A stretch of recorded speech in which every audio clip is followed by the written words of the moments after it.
Hello from the city of destiny Visakhapatnam, जिसे हम प्यार से वाइजैक कहते हैं। आंध्र प्रदेश की एक खूबसूरत सा शहर जहां आप एक तरफ समुंदर का मजा ले सकते हैं तो दूसरी तरफ पहाड़ों की खूबसूरत नज़ारे को एंजॉय कर सकते हैं। बीच, मंदिर, पहाड़ों से पूरे ये खूबसूरत सा जगह को आज हम मिलके पूरे 2 दिन के लिए एक्सप्लोर करने वाले हैं। Tourist places, beaches, sky cycling, jeep line activities, यहाँ पहुँचोगे कैसे, रहोगे कहाँ एंड एट द एंड कितना खर्चा होगा, ये तो मैं बताऊंगी। उससे पहले ये तो जान लो कि हम लोग यहाँ आए कैसे, यानी इस कहानी का शुरुआत कहाँ से हुई।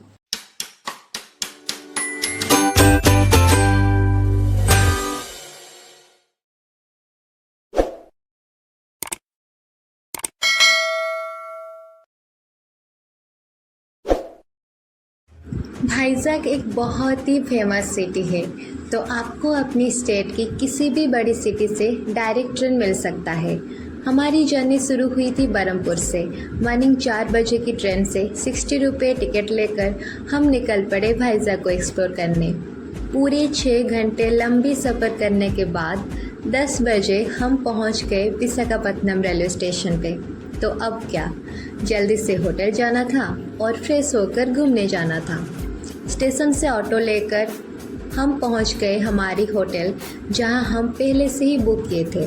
फ्रेश होके खाना खा के हम पहुंच गए आरटीसी कॉम्प्लेक्स, जहां से हमें जाना था हमारी पहली डेस्टिनेशन, जो कि था वाइजैक की बहुत ही famous hill station Kailasagiri. Vizag की फेमस आरके बीच से सिर्फ 10 किलोमीटर दूरी पर है ये जगह। ये एक हिल स्टेशन है। यहाँ आप बस में आ सकते हैं। पहाड़ों की टॉप पे जाने के लिए बस की टिकट प्राइस है 50 रुपीज़ पर पर्सन। अगर आप चाहें तो बाइक या स्कूटी रेंट लेके पूरे वाइजैक को एक्सप्लोर कर सकते हैं। कैलाशगिरी पर आप रोपवे राइड भी कर सकते हैं, मतलब आप रोपवे से पूरे टॉप पर जा सकते हैं। उसके लिए up and down ticket price 150 लगेगा पर पर्सन को। पहाड़ों के ऊपर जाने के लिए हमें एक चेक पोस्ट से गुजरना होगा। जब हम कैलाशगिरी की ओर बढ़े तो इस खूबसूरत सा व्यू को देखते हुए पहाड़ों के बीच बना हुआ ये घाटी सा रास्ता मुझे एक अलग ही अनुभव हुआ। जब बस टर्न ले रहा था तो एक डर सा लग रहा था, पर साइड के व्यू को देखते हुए मुझे लगता था कि मैं किसी एक पैराडाइज में हूँ, और कब हम पहुँच गए ये पता ही नहीं चला। तो चलो अब हम एक्सप्लोर करते हैं वाइजैक की बहुत ही फेमस हिल स्टेशन को।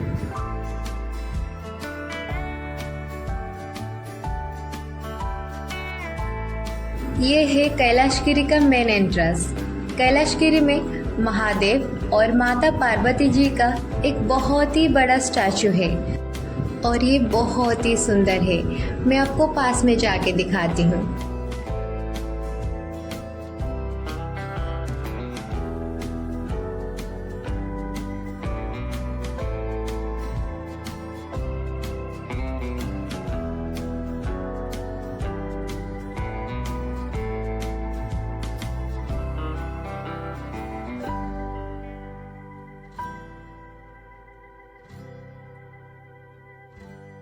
और आप यहाँ बहुत सारे एडवेंचरस चीज़ का मज़ा भी ले सकते हैं, जैसे sky cycling, jeep line activities, ऐसा ही कुछ।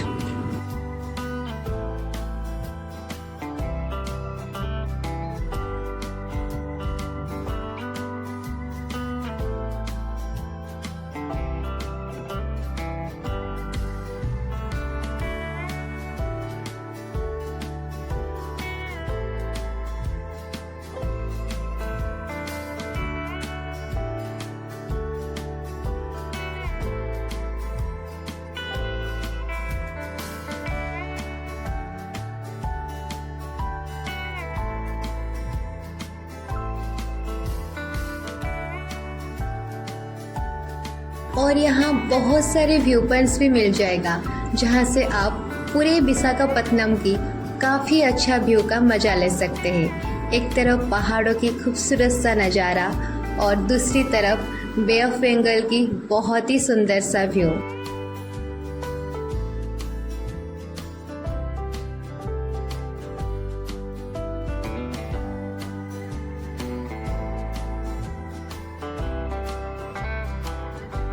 और जब बॉयज़ के साथ जाओ, इनका तो क्रिकेट देखते ही शुरू हो जाता है। ये देख लो।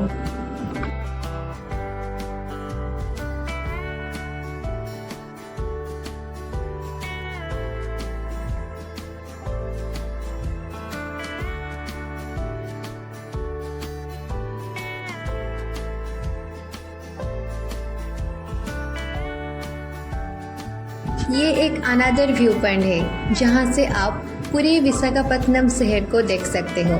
ये देख रहे हो, समुद्र के पास बना हुआ है ये शहर। यहाँ एक टॉय ट्रेन भी है जो कैलाशगिरी माउंटेन के अराउंड चलता है, जिससे आप वाइजैक की खूबसूरती नज़ारे को देख सकते हो। इसका टिकट प्राइस है अडल्ट के लिए 170 रुपीज़ और चाइल्ड के लिए 120 रुपीज़।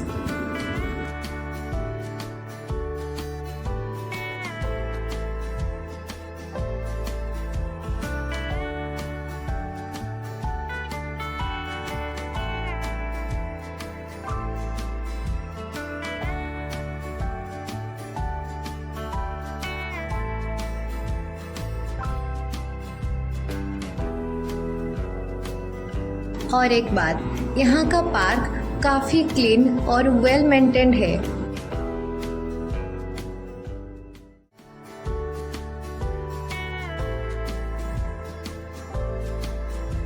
अंदर में कुछ अम्यूज़मेंट पार्क भी है, तो आप चाहे तो यहाँ भी जा सकते हैं।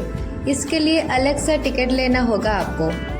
तो इस जगह को एक्सप्लोर करने के लिए आपको अपने 2 घंटे तो देना ही होगा। And I would highly recommended, आप जब भी वाइजैक आ रहे हो इस प्लेस को ज़रूर विजिट करना।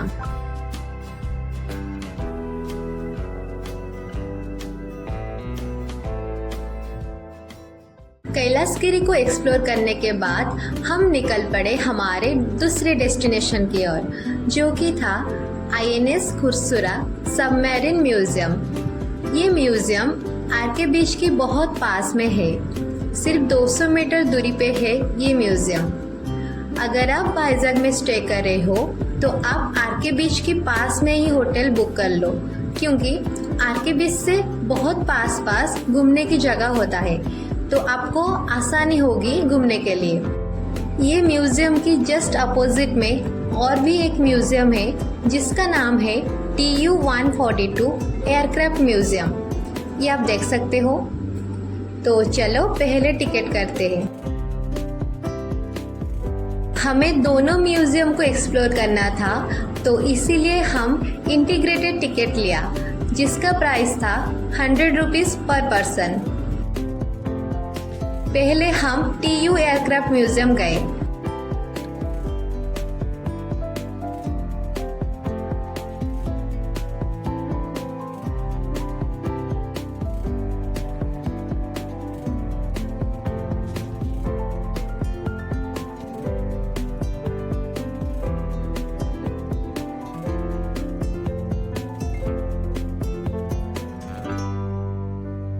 तो चलो मैं कुछ इंटरेस्टिंग बात बताती हूँ इस म्यूजियम के बारे में। इसका पूरा नाम है TU-142 एयरक्राफ्ट म्यूजियम। इसमें जो TU है दैट इज कॉल्ड टिपोलेव।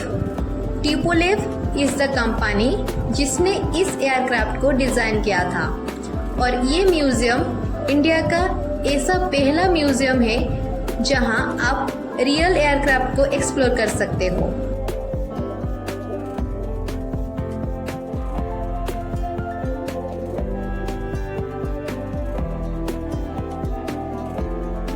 ये जो आप देख रहे हो ये है पायलट की सीट, और इसके पास में ही ये है उनका ट्रेनिंग जोन के कुछ चित्र।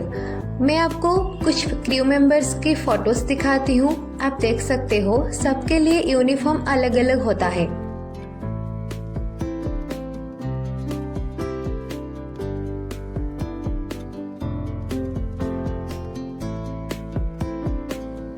इस एयरक्राफ्ट एयरक्राफ्ट की हिस्ट्री कुछ ऐसी है कि वर्ल्ड वॉर टूर के टाइम में सोवियत यूनियन को एक ऐसा एयरक्राफ्ट चाहिए था जिसका सर्विलेंस रेंज हाई हो, मतलब वो बहुत दूर तक नजर रख सके। इसलिए उन्होंने बहुत सारे एक्सपेरिमेंट की और एक long range maritime anti submarine surveillance aircraft बनाया जिसका नाम TU-142 रखा गया और ये एयरक्राफ्ट TU-95 से डिराइव्ड है। TU-95 एक बॉम्ब एक्सप्लोजन एयरक्राफ्ट था।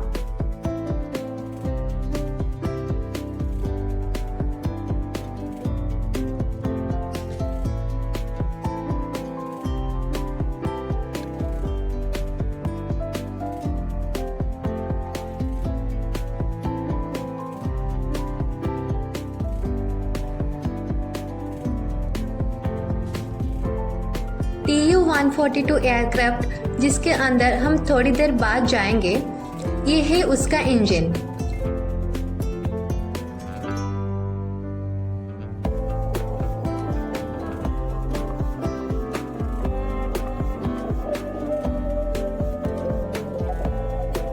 और ये कुछ ऑनर्स ऑफ अवार्ड्स है जिसको इस एयरक्राफ्ट ने प्राप्त किया था। और ये है वो पायलट्स जिसने इस अवार्ड को प्राप्त किया था।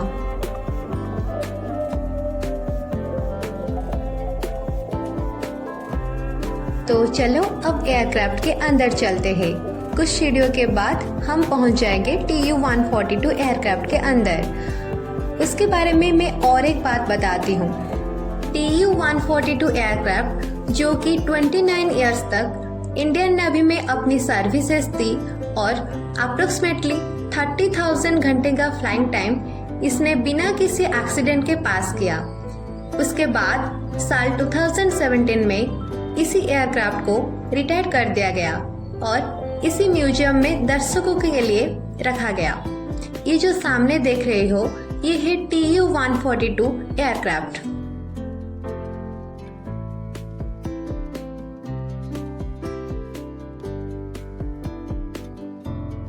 एयरक्राफ्ट के अंदर तो फोन अलाउ नहीं था, इसलिए मैं कुछ रिकॉर्ड नहीं कर पाई। अगर आप वाइजैक आ रहे हो, एयरक्राफ्ट के अंदर जाके उसका एक्सपीरियंस जरूर लेना।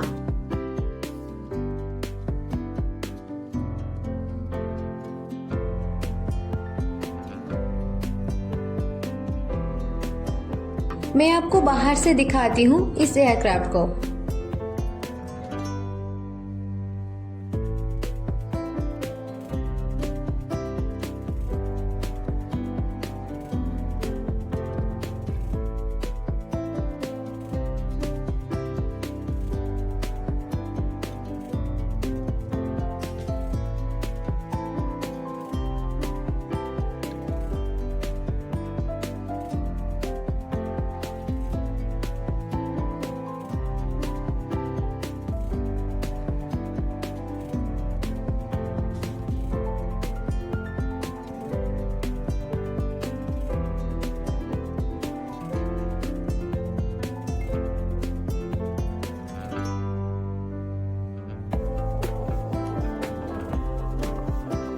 यहाँ एक गेमिंग जोन था, वहाँ हम गए और कुछ गेम्स ट्राई किए।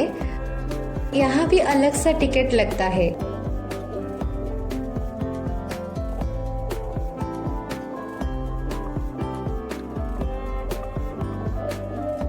एयरक्राफ्ट म्यूजियम घूमने के बाद हम निकल पड़े और एक म्यूजियम घूमने के लिए। ये जो आप देख रहे हो ये है खुरसुरा सबमरीन, जो कि TU-142 एयरक्राफ्ट म्यूजियम की जस्ट अपोजिट में ही है। तो चलो सबमरीन के अंदर की दुनिया कैसी होती है मैं आपको दिखाती हूँ। अगर आप गाजी अटैक मूवी देखी होगी तो आपको तो जरूर पता होगा कि सबमरीन होता क्या है। अगर आप नहीं जानते हो तो मैं कुछ आपको बता देती हूँ। इस म्यूजियम का नाम है INS खुरसुरा सबमरीन म्यूजियम। इस म्यूजियम में आप सबमरीन के अंदर की दुनिया को देख सकते हो। सबमरीन के अंदर बहुत लिमिटेड स्पेस होता है, बहुत कॉम्प्लिकेटेड होती है सबमरीन के अंदर की दुनिया। ये आप देख सकते हो कितना छोटा सा स्पेस है सोने के लिए और खाने के लिए। ये जो टनल सा रास्ता देख रहे हो इसी रास्ते से ही हमारे नाविकों ने इसके अंदर आते थे। ये सबमरीन एक डीजल इलेक्ट्रिक सबमरीन है और इसका बहुत बड़ा कंट्रीब्यूशन है 1971 इंडिया पाकिस्तान के वार में। INS खुरसुरा 31 इयर्स तक इंडियन नेवी में अपनी सर्विसेज दी और 2001 में इसे रिटायर कर दिया गया। उसके बाद आंध्र प्रदेश के CM के द्वारा 2002 में इसे विशाखापत्तनम लाया गया और म्यूजियम बना दिया गया। ये जो देख रहे हो ये एक रेडियो ऑपरेटर रूम है जहां एक नौसेना नाविक दूसरे जहाज से आने वाले मैसेज को सुनता था और रिकॉर्ड करता था। ये सबमरीन के अंदर टोटल 7 कंपार्टमेंट्स है। इसके पास और एक स्लीपिंग सेल है और इसके पास एक जैकेट है। सबमरीन के डूबने की कंडीशन में नाविक ने इसे पहनकर 100 मीटर पानी के ऊपर तक आते थे। इसके बाद एक छोटा सा फ्रीज है जहां खाने के सामान रखा जाता था।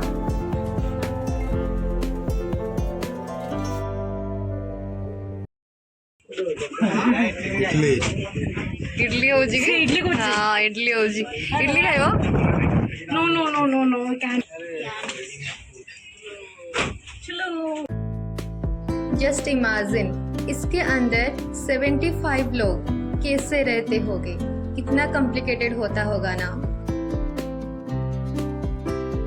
अगर आप गाजी अटक मूवी नहीं देखी होगी तो जरूर देखें और ये जाने की कैसे INS खुरसुरा का बहुत बड़ा योगदान था PS गाजी को डिस्ट्रॉय करने के लिए इंडिया पाकिस्तान की वार के टाइम में। और जब भी वाइजैक आ रहे हो तो सबमरीन के अंदर की दुनिया को एक्सप्लोर करने जरूर विजिट करना।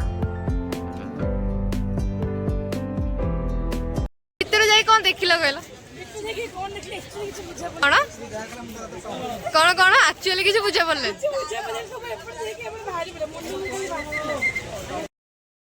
आई होप मेरे दोस्तों का भी डाउट क्लियर हो जाएगा इस ब्लॉग को देखने के बाद। कौन पूरा साइलेंट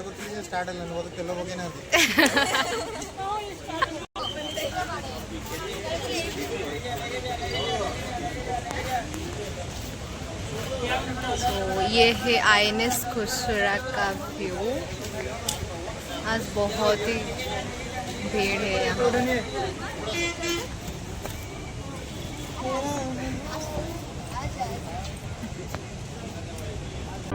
उसके बाद हम कुछ खाना खाए और बीच के ओर निकल पड़े कुछ टाइम स्पेंड करने के लिए।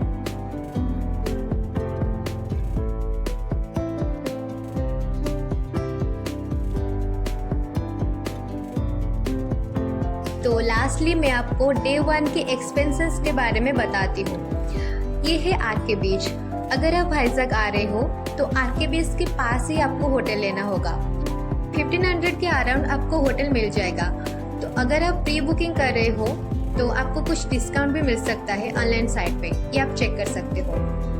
और डे 1 में हम जो जो जगह घूमने गए उसके टिकट प्राइस तो मैं आपको बता दी। और रहा फूड के बारे में, ये तो कम्प्लीटली आपके ऊपर डिपेंड करता है आप कितना खर्चा कर रहे हो। और एक बात बता दूँ, वाइजैक में स्ट्रीट फूड थोड़ा महंगा होता है। सो ये था वाइजैक डे 1 की कंप्लीट गाइड। मिलते हैं फिर वाइजैक डे 2 के साथ।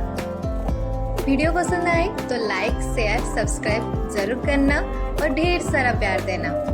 तो मिलते हैं फिर और एक नए वीडियो के साथ। So that's for today's vlog. I will see you in next video. Okay, bye.